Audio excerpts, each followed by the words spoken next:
Bonjour et bienvenue dans le Club Éco d'Objectif Aquitaine. Notre invitée aujourd'hui, Hélène Gros, bonjour. Bonjour. Vous êtes la déléguée régionale de l'INPI. J'aimerais qu'on parle de l'INPI pour démarrer cet entretien. Rappeler de manière très simple les fondamentaux. Quel rôle, quelle mission?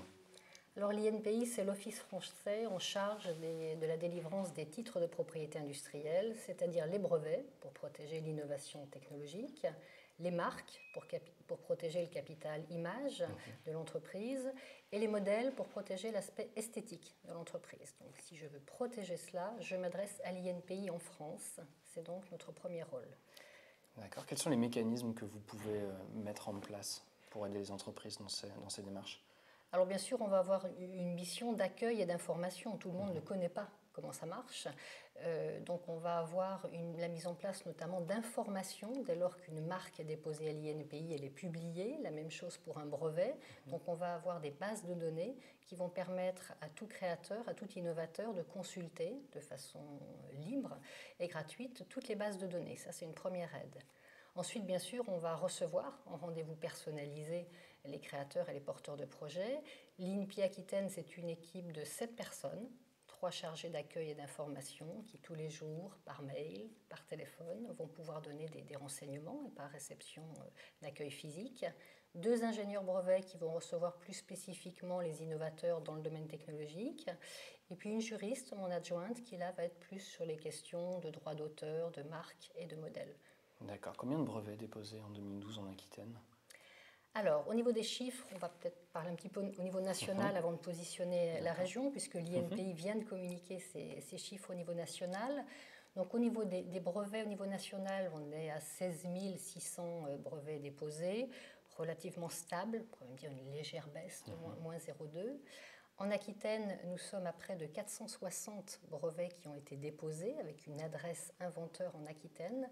Donc là, nous sommes avec une augmentation de 4%, ce qui est différent de la tendance nationale. Et si l'on fait un focus sur les 3 dernières années, je crois que c'est ce qui est intéressant puisqu'on a parlé de la crise de 2008.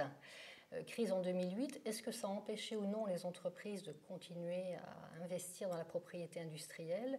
Eh bien, en Aquitaine en tous les cas, mais aussi au niveau national, la réponse est clairement non, puisqu'on a une augmentation de près de 40% du nombre de brevets déposés entre 2009 et 2012 en Aquitaine. Comment vous l'expliquez, cette hausse considérable? Est-ce que les entreprises ont saisi l'intérêt, si je puis dire, effectivement, de déposer des brevets? Est-ce que c'est quelque chose, je sais, sur lequel vous travaillez depuis longtemps maintenant, on va dire c'est de l'évangélisation presque. Est-ce qu'elles sont plus innovantes pour répondre aux problématiques de la crise, effectivement, et mieux se démarquer des autres? Ou est-ce que, effectivement, voilà, est-ce que Bordeaux est très attractive et du coup attire des entreprises qui innovent? En tous les cas, visiblement, les entreprises ont bien compris que pour se sortir de cette crise, il y a une compétition économique, on est en guerre économique, il faut innover. Et le levier de croissance pour les entreprises, c'est l'innovation, c'est donc investir dans la recherche et développement. On cherche un retour sur cet investissement-là. On ne va pas investir pour le plaisir d'investir. Il faut avoir un retour. Et la propriété industrielle, vraiment, va être un signe qui marque, c'est bien l'expression de cet investissement-là.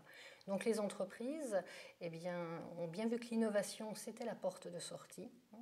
Et c'est de cette façon-là qu'on va s'en sortir et vont miser sur la propriété industrielle et déposer des brevets. Donc c'est bien un indice que les entreprises se battent et veulent protéger leurs innovations. Et je crois qu'elles l'ont bien compris, en Aquitaine en particulier.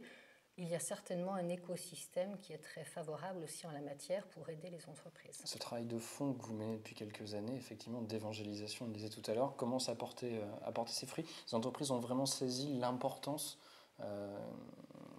du dépôt du brevet? Visiblement oui, et puis j'espère qu'elles auront vraiment un retour, mais ça je ne veux pas parler en leur nom, parce que c'est toujours difficile de mesurer le retour sur cet investissement-là, la valeur ajoutée qui aura été amenée au niveau des entreprises.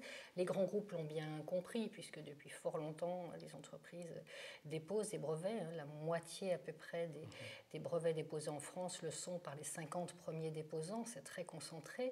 Mais les PME aussi ont vu que cet outil-là était pour elles. Alors c'est vrai, vous parliez d'évangélisation. On commence très tôt d'ailleurs en la matière, puisqu'on a des programmes avec les lycées. Là, ce sont les professeurs, les enseignants à qui nous expliquons la matière, qui vont amener la parole au niveau de leurs élèves. Nous allons au niveau des masters et des écoles d'ingénieurs et de commerce. Pour chiffrer les choses, 2800 étudiants sensibilisés à la propriété industrielle sur la dernière année universitaire. Il y aura un retour, on le voit, quelques années plus tard. Ils n'ont pas retenu forcément tout ce qu'on leur a raconté, mais ils reviennent en disant « j'ai une question propriété industrielle, j'ai un problème de brevet ou de marque ». Et ils ont identifié l'acteur, qui est l'INPI. Un autre point important, c'est qu'on ne travaille pas tout seul. L'INPI Aquitaine, bien sûr. C'est aussi avec des partenaires et l'écosystème est vraiment riche. Ici en Aquitaine, on va travailler avec l'agence régionale, avec OSEO, avec la région Aquitaine qui nous accompagne beaucoup, les chambres de commerce, les chambres de métiers. C'est très risqué de commencer à énumérer parce qu'on risque d'en oublier. En tout cas, c'est tout un travail de réseau. C'est un travail de réseau, vraiment un vrai travail de réseau. Quelqu'un qui ne frappe pas à la bonne porte, parce qu'il ne viendra pas à l'INPI, à un moment donné, directement, eh bien, un de nos partenaires saura nous le renvoyer ou apporter un premier niveau de réponse. Et ça, je crois que c'est très favorable pour les entreprises. Alors prenons justement cet exemple. Quelqu'un vient frapper à votre porte, vient vous dire « j'ai découvert telle invention, j'ai envie de déposer un brevet pour protéger tout ça ». Comment est-ce que ça se passe très concrètement ? Déjà, ça se passe bien. Donc, il arrive à l'INPI, il veut protéger son invention, on va lui dire, eh bien, vérifiez que vous avez bien inventé quelque chose. Malheureusement, il arrive qu'on n'ait pas surveillé, qu'on n'ait pas fait la veille ou cherché l'état de la technique assez tôt.